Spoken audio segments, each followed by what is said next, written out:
नमस्ते। समय सन्दर्भ लिएर उपस्थित भइसकेका छौँ। प्रविधि संयोजनमा विविशा साक्य र म शङ्कर थापा। कार्यक्रममा यहाँहरू सबैलाई स्वागत छ। विभिन्न समसामयिक विषयहरू समेटेर तयार पारिने समय सन्दर्भ नेपाल भाषा एकाडेमीको निमित्त अनक मिडियाद्वारा प्रस्तुत गरिन्छ।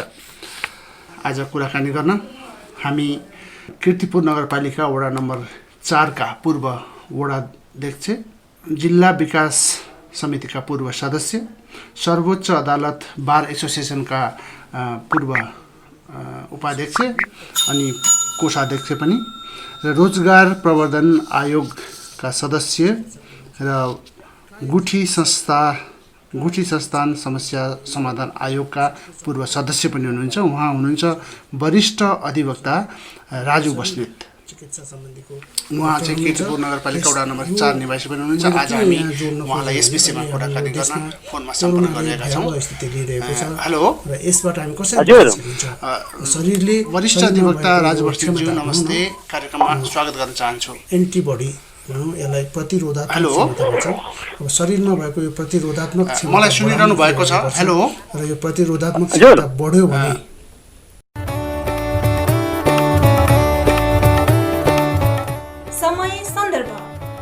समसामयिक विषयहरूको साथमा समय सन्दर्भ, जनस्वास्थ्य, शिक्षा तथा आम नागरिकका ताजा विषयवस्तु समेटेर तयार पारिने समय सन्दर्भ। बस्नेत सर नमस्ते। नमस्ते। म यहाँलाई सबभन्दा पहिला यो नेवा एफएम को समय सन्दर्भ कार्यक्रममा स्वागत गर्न चाहन्छु। धन्यवाद। म पनि नेवा एफएमलाई मेरो तर्फबाट हार्दिक धन्यवाद दिँदै श्रोताहरूलाई पनि मेरो विषय आउँछ, विषयवस्तु प्रस्तुत गर्छु, त्यस सम्बन्धी कुनै कमेन्ट भए दिइदिन म अनुरोध गर्दछु। हजुर, हिजो सरकारले एउटा अध्यादेश जारी गरेको छ, यस विषयमा केही बुझौँ कि भनेर मैले यहाँलाई आज सम्पर्क गर्न खोजेको। यो अध्यादेश यतिखेरै लिएर आउनु पर्ने स्थिति थियो अथवा अध्यादेशमा के छ, यो बारेमा अलिकति बताइदिनुहोस् न। धन्यवाद विजयजी। यो हिजो सरकारले जारी गरेको अध्यादेश संविधानको संवैधानिक सिद्धान्त, संसदीय मर्यादा र लोकतन्त्रको ठाडो बर्खिलाफ हो। किनकि अध्यादेश भन्ने कुरा मुलुकलाई संसद बसेको छैन र मुलुकमा अत्यावश्यक विषयमा केही गर्नु पर्यो जो सम्बन्धी कानुन छैन। त्यस्तो परिस्थितिमा सरकारले अध्यादेश जारी गर्यो हो। तर यहाँ त संसद अब केही दिनपछि 18 गते भित्रमा संसद बस्दैछ। त्यस्तो अवस्थामा अहिले नै 3.5 वर्षदेखि बैसँगै बस्न सकेको संवैधानिक परिषदको हकमा अहिले त्यस्तो के जटिल पर्यो जसले गर्दाखेरि तुरुन्तै संसद बस्ने अवधि आउँदै यसरी अध्यादेश जारी गर्यो। त्यो कुनै त्यस्तो चुक सरकारसँग छैन। वास्तवमा यो अध्यादेश ल्याएको भएको नेकपा भित्रको आन्तरिक विवादमा यो दाउ खेल्ने काम, प्रचण्ड माधव नेपाल पक्षलाई दाउ खेल्ने काम। र हिजो मात्र काङ्ग्रेसले, अस्ति मात्र काङ्ग्रेसले जुन एउटा आमसभा नेपालभरि आन्दोलन गरेको थियो, त्यसलाई चाहिँ धम्की दिने कामको रूपमा एउटा तुरुप फाल्ने काम मात्र यो अध्यादेशले गरेको छ। त्यसकारण यो अध्यादेश निरङ्कुश ओली सरकारको निरङ्कुशताको एउटा द्योतकमा हो। हजुर, यसै भनिरहँदाखेरि यो अध्यादेशमा खास चाहिँ छ के त भनेर अलिकति बताइदिनुहोस्। सुन्नुहोस्, यो अध्यादेशमा फरक के छ भने नि, हजुर, हिजो यो अध्यादेश संवैधानिक परिषद, हाम्रो संविधानले कस्तो परिकल्पना गरेको छ भने कार्यपालिका, व्यवस्थापिका, न्यायपालिका तीनै क्षेत्रको समन्वय, शक्ति पृथककरण सिद्धान्त र शक्ति समन्वयको सिद्धान्तको आधारमा संवैधानिक परिषदको गठन गरेको छ। किनकि त्यसमा कार्यपालिका प्रमुख प्रधानमन्त्री अध्यक्ष हुन्छन्, न्यायपालिका प्रमुख प्रधान न्यायाधीश सदस्य हुन्छन्, संसदको प्रतिनिधि सभा प्रमुख सभामुख सदस्य हुन्छन्, अनि तपाईँ राष्ट्रिय सभाको अध्यक्ष सदस्य हुन्छन् र उपसभामुख सदस्य हुन्छन्। यसरी कार्यपालिका, व्यवस्थापिका, न्यायपालिकाको समन्वय शक्ति प्रतिनिधित्व सिद्धान्तको आधारमा संवैधानिक परिषद गठन हुन्छ भन्ने व्यवस्था गरेको छ।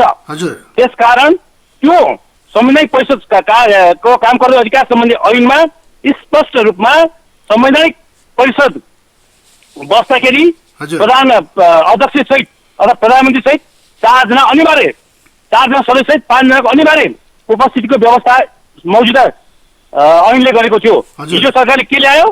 अब होइन, अब अध्यक्ष सहित उपस्थित सम्पूर्ण सदस्य अर्थात् 5 सदस्य मध्ये 3 जना सदस्य मात्र उपस्थित भएमा संवैधानिक परिषदको बैठक बस्न सक्ने व्यवस्था गर्यो। हजुर। जसले गर्दाखेरि अब प्रधानमन्त्री र अर्को कुनै 2 जना प्रधान न्यायाधीश र उहाँले चाहेको कुनै एकजना व्यक्ति अथवा राष्ट्र सभाको अध्यक्षले गणेशलाई ल्याउनु भएको छ 3 जनाको समितिको बैठक बस्न सक्ने व्यवस्था गर्यो। अनि के गर्यो निर्णय गर्दाखेरि अध्यक्ष र कुनै एकजना सदस्य मात्र भए बैठकको निर्णय हुन सक्ने व्यवस्था गर्यो। किनकि हिजो के थियो बैठक निर्णय गर्दाखेरि उपस्थित 5 जना सदस्यको सर्वसम्मत निर्णय भएको अवस्थामा मात्र बैठकको निर्णय मानिन्थ्यो। अब त्यसलाई छुट्याएर सरकारले निरङ्कुश शैलीले आफू प्रधानमन्त्री आफू र एकजना सदस्य मात्र भएको अवस्थामा पनि निर्णय गर्न सक्ने भनेर एउटा निरङ्कुशताको प्रदर्शन गर्दै यो अध्यादेश ल्याएको छ। र यो अध्यादेश अब के गर्छ कि विपक्षी जुन शक्ति सन्तुलन सिद्धान्त थियो नि न्यायपालिकाको पनि त्यसमा प्रतिनिधित्व होस् प्रधान न्यायाधीश रहने अनि तपाईँको प्रतिनिधि सभा र संसदको पनि संसद प्रतिनिधि सभाको सभामुख रहने जुन व्यवस्था गरेको थियो कार्यपालिका व्यवस्था र न्यायपालिकाको समन्वय त्यसलाई चकनाचुर पारेर अब प्रधानमन्त्री र कुनै एकजना व्यक्ति सदस्यले लिएर आफ्नो अनुकूलको संवैधानिक परिषद अहिले 45 जना सदस्यको खाली छ 13 संवैधानिक आयोगको 45 जनाको सदस्य खाली छ त्यसमा आफ्नो अनुकूल त्यो पनि आफ्नो अनुकूल पनि पनि पार्टीको निर्देशन होइन कोही पक्षका व्यक्तिहरूले मात्र नियुक्ति गर्ने किसिमले निरङ्कुश तरिकाले यो संवैधानिक परिषद सम्बन्धी ऐन अध्यादेश हिजो ल्याएको छ र यो यस अर्थमा निरङ्कुश छ भने देखिन्छ कि आजभन्दा 7 महिना अगाडि अथवा वैशाखमा यही अध्यादेश सरकारले राष्ट्रपतिका पेश गरेको थियो राष्ट्रपतिले त्यसलाई जारी गर्नुभएको थियो तर व्यापक विरोधपछि ती 2 दिनपछि नै त्यो अध्यादेश फिर्ता लिएको थियो तर अहिले फेरि आज नेकपाको स्थायी समितिको बैठक भएको र त्यहाँबाट ऊ अल्पमत पढ्यो भएपछि त्यसलाई धम्की दिनको लागि मात्र यो अहिले अध्यादेश ल्याएको हो। त्यसका यो अध्यादेश सशक्तिकरणको सिद्धान्त संवैधानिक मूल्य र मान्यता संसदीयताको सिद्धान्तको र लोकतन्त्र र कानुनी शासनको विरुद्धमा छ। हजुर। अब यो बैठक अहिले यतिखेर यो बैठक गर्दाखेरि अब उपस्थित हुनुपर्ने सङ्ख्या नपुगेर कार्य सम्पादनमै असर पर्ने स्थिति आएपछि यो अध्यादेश ल्याइएको हो कि भन्ने अनुमान पनि कतिले गरेका छन् नि। स्पष्ट हो भने हिजो किन काङ्ग्रेसको बानी त्यही हो के एकछिन पनि सरकारभन्दा बाहिर बस्न सक्ने र त्यो सबै शक्तिको पछि लाग्नु पर्ने उसको नीति नै हो। अहिले पनि सभामुख अहिले पनि काङ्ग्रेसले देउवाले हरेक संवैधानिक नियुक्तिमा आफ्नो मान्छे चाहिन्छ भनेर अडान लिइरहेको थियो त्यसले गर्दा कहिले जाने कहिले नजाने भनेर सभामुख के शेरबहादुर देउवा पनि जाने प्रतिपक्षी दलको नेताको हिसाबले जान छोड्नु भएको जान छोड्नु भयो या बार्गेनिङ गरिरहनु भएको थियो। अर्को प्रतिनिधि सभाको सभामुख अग्नि सापकोटा पनि त्यही बार्गेनिङ क्रम भनौँ या नेकपा भित्र भएको 2 धार प्रचण्डको धारको प्रतिनिधित्व गरेको कारणले त्यसमा जानु भएन।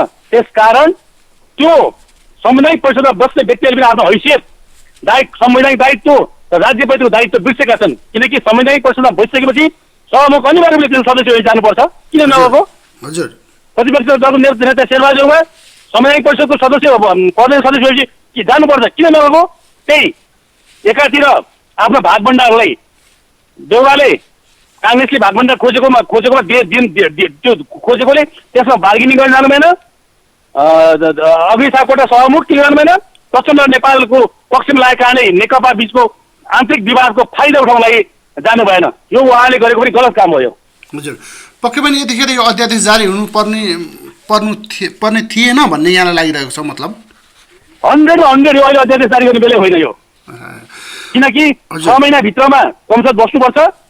साउन 18 गते संसद अधिवेशन हतारमा समाप्त गरेको थियो त्यो नेकपाको विवाद कारणले गर्दाखेरि अब पछि पौष 18 गतिभित्र संसद बस्नु नै पर्छ अनिवार्य बस्छ नै। जब संसदै बस्दैछ भने त्यस अवस्थामा राज्यले गरी नगरी नहुने काम के थियो यो संवैधानिक परिषदको ऐनमा अध्यादेश ल्याउनु पर्थ्यो किन 3.5 वर्षमा चाहिँ संवैधानिक परिषदको बैठक नबसे हुने संवैधानिक आयोगमा चाहिँ तपाईँको खाली राखेर बस्नु मिल्ने अहिले 18 दिनपछि संसद बस्न थाहा नहुँदै हतारमा यो संसद यो विधेयक ल्याउनु पर्ने आवश्यक थिएन। यो निरङ्कुश शैली र नेकपाको आन्तरिक विवादलाई च्यालेन्ज दिन तुरु फाल्ने काम गरेको यसले। अब यतिका विरोधाभासपूर्ण स्थितिमा पनि यो अध्यादेश ल्याउँदाखेरि अब कतिपय पार्टीहरूले चाहिँ अब यो चाहिँ जालसाजीपूर्ण अधिकार प्रयोग गरी ल्याइयो भनेर पनि भनिरहेका छन्, कतिपयले फिर्ता लिनुपर्छ भनेर पनि भनिरहेका छन्। यहाँको विचारमा के लाग्छ? हजुर, कतिपयले चाहिँ यो अध्यादेश फिर्ता हुनुपर्छ भनेर माग गरिरहेका छन्, कतिले चाहिँ जालसाजीपूर्ण अधिकार प्रयोग गरेर ल्याइएको अध्यादेश फिर्ता हुनुपर्छ भनेका छन्। यहाँलाई चाहिँ कस्तो लाग्छ?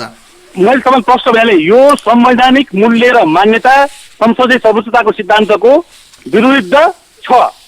यो जसकै लागि पसेको छ। संसदबाट पास हुनुपर्ने 18 दिनपछि नै संसद बस्दै छ र संसदबाट पास हुनुपर्ने विधेयक 18 दिन अगाडि नै यो ल्याउनु नै जालसाजीपूर्ण हो। किनकि यही विधेयक टप टु बटम यही शब्दबद्ध विधेयक वैशाखमा जारी भएको थियो राष्ट्रपतिबाट र त्यसको 2 दिनपछि व्यापक विरोध फिर्ता लिएको थियो। फेरि तुरुन्तै त्यही विधेयक किन ल्यायो भने आज नेकपा संसदीय दलको नेकपाको स्थायी समितिको बैठक छ। त्यो बैठकमा ओलीलाई अवरोध पारेको छ। त्यसलाई च्यालेन्ज दिन तुरुप नेकपाभित्रकै तुरुप फाल्नेको उद्देश्यले मात्र राष्ट्रको हित विरुद्ध संवैधानिक मूल्य र मान्यता विरुद्ध यो ल्याएको वास्तवमा जालसाजीपूर्ण नै हो। त्यसका यो फिर्ता हुनु नै पर्छ। यसअघि पनि राष्ट्रपतिबाट ल्याइएको अध्यादेश 2वटा अध्यादेशहरू फिर्ता भइसकेको स्थिति पनि छ।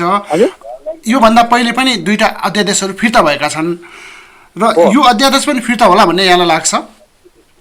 अब यो आफ्नो अध्यादेश फिर्ता हुने नै हो। यो त खालि अब आज नेकपाको स्थायी समितिको बैठकमा खालि बार्गेनिङ गर्नको लागि मात्र यो विधेयक ल्यायो। यदि नेकपामा यो ओली पक्षलाई अल्पमत पार्ने काम भएन, या यिनीहरू समन्वय मिलापत हुने स्थिति आयो भने यो फिर्ता हुँदैन।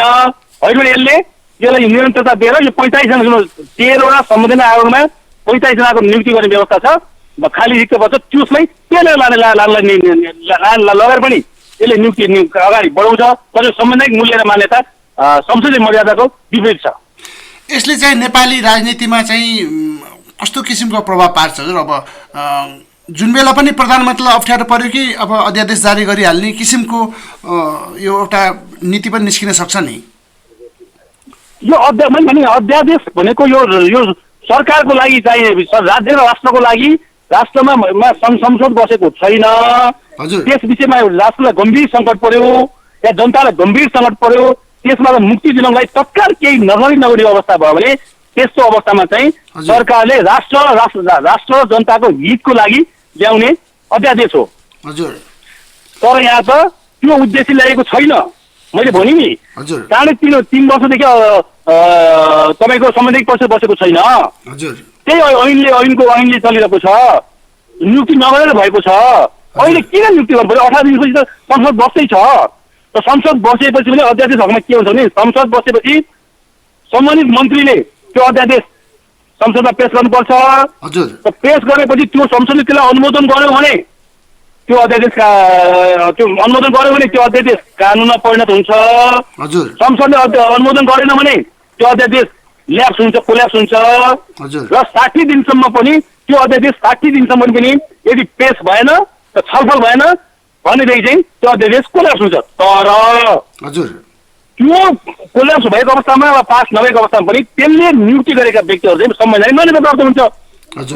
त्यो संवैधानिक मान्यता प्राप्त गरेको नियुक्तिहरूले चाहिँ तमाम जनताको र संवैधानिक मूल्य र मान्यताको त्यसले प्रतिनिधित्व गर्न सक्दैन। नम्बर 1।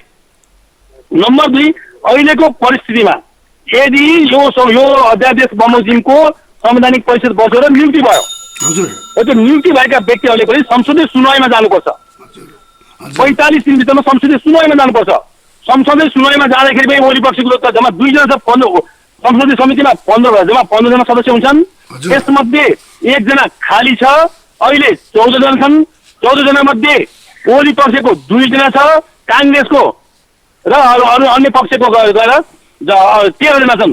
भने त्यस्तो अवस्थामा पनि यो गैरकानुनी संविधान अध्यादेशको आधारमा नियुक्ति भएका व्यक्तिहरूको नियुक्तिलाई संसदीय समितिले को 2/3 बहुमतले पारित गर्न सक्दैन। तपाईँलाई उदाहरण दिउँ, योभन्दा पहिलाका प्रधान न्यायाधीशको पनि यस्तै भएको थियो। दीपकराज जोशीको पनि संवैधानिक परिषद सिफारिस गर्यो। तर संसदीय समितिमा उहाँको 2/3 बहुमत सदस्यले चाहिँ त्यसलाई इन्कार गरिदिएर उसको नियुक्ति भएन। त्यसकारण अहिले यो गैर संवैधानिक लोकतन्त्र मान्यता विरुद्ध बनेको अध्यादेश मार्फत यदि तपाईँको पेलेर ओली सरकारले संवैधानिक नियुक्तिमा सिफारिस गर्यो भने पनि 45 दिनपछि जुन संसदीय समिति 45 दिनभित्र संसद सुनवाई हुन्छ त्यसमा पनि यो फेल हुन सक्छ। त्यसले गर्दाखेरि ओलीले गरेको हरेक कदम गलत छन्। यो संवैधानिक परिश्रमको अध्यादेश ल्याउने क्रममा त्यसमा भोलि नियुक्तिको लागि सिफारिस गर्ने क्रममा त्यसमा नियुक्ति भइसकेपछि आउने व्यक्तिहरूको अस्तित्वको बारेमा पनि यो गलत छ। त्यसकारण यो अध्यादेशमा अध्यादेश जुन तुरुको रूपमा आएको छ त्यो चाहिँ फिर्ता हुनुपर्छ र मेरो विचारमा फिर्ता गर्छ भन्ने मलाई लाग्छ। खालि आजको नेकपाको यो दुई धारको यो स्थायी समिति बैठक छ नि त्यसलाई तर्साउन र हिजो काङ्ग्रेसले जुन 77 जिल्लामा आमसभा गरेको थियो त्यसलाई च्यालेन्ज दिनलाई पनि ल्याएको हो। काङ्ग्रेसले तर्साउनलाई पनि ल्याएको हो। हजुर, यहाँको भनाइको आशय चाहिँ अब प्रधानमन्त्रीले आफ्नो कुर्सी बचाउनको लागि मात्रै यो अध्यादेश जारी गरेको भन्ने आशय होइन? हो, प्रधानमन्त्री कुर्सी बचाउन र जनता राष्ट्रलाई धोका दिन लागि ल्याएको। यसरी यो फिर्ता अब यो अध्यादेश फिर्तै गर्नु पर्यो भने आफ्नो प्रधानमन्त्रीले आफ्नो नैतिकता कता राख्नुहुन्छ नि फेरि? अरे यार, तपाईँको यो ओलीसँग नैतिकता कहाँ छ? हिजो पनि त तपाईँको वैशाखमा यही अध्यादेश जारी भएको होइन? हजुर, संसद दल फुटाउनलाई 4060 को जुन विधेयक थियो त्यो र यो समय परिषद अध्यादेश पनि त हिजो वैशाखमा जारी गरेका थिए। व्यापक विरोध गरेपछि 2 दिनपछि नै यही राष्ट्रपतिले फिर्ता लिएको होइन? त्यो बेला राजीनामा दिनु पर्दैन, ओलीले दिनु भएन। त्यही राष्ट्रपति होइन, त्यही अध्यादेश वैशाखमा जम्मा सही गरेर जारी गरेको त्यही राष्ट्रपति अहिले पनि होइन। त्यही अध्यादेश अहिले आएर र ओली सरकारले त्यही अध्यादेश सिफारिस गर्ने, राष्ट्रपति त्यसलाई स्वीकार गर्ने त्यही राष्ट्रपति होइन, त्यही प्रधानमन्त्री होइन। यिनीहरूमा नैतिकता कहाँ छ? हजुर, नैतिकता गइसके, गुमिसके, नैतिकता भन्ने कुरा पहिल्यै सकिसकेका छन्। हजुर, धन्यवाद राजु बस्नेत सर। हाम्रो कार्यक्रममा जोडिएर यो अध्यादेशको बारेमा केही बताइदिनु भयो। म यहाँलाई धेरै धन्यवाद दिन चाहन्छु। अन्त्यमा केही यो अध्यादेशको बारेमा केही भन्नु छ अरू? धन्यवाद यहाँलाई पनि, वीरेन्द्रजीलाई पनि। हजुर, र मेरो यो छोटो अब बोल्ने संवैधानिक परिषदको जुन अध्यादेशमा बोल्ने मौका दिएकोमा र यस सम्बन्धी कमेन्ट गर्नलाई सुनिरहनु भएका सम्पूर्ण श्रोताहरूलाई पनि म हार्दिक अनुरोध गर्दछु। म वरिष्ठ अधिवक्ता राजु बस्नेत। हजुर, धन्यवाद।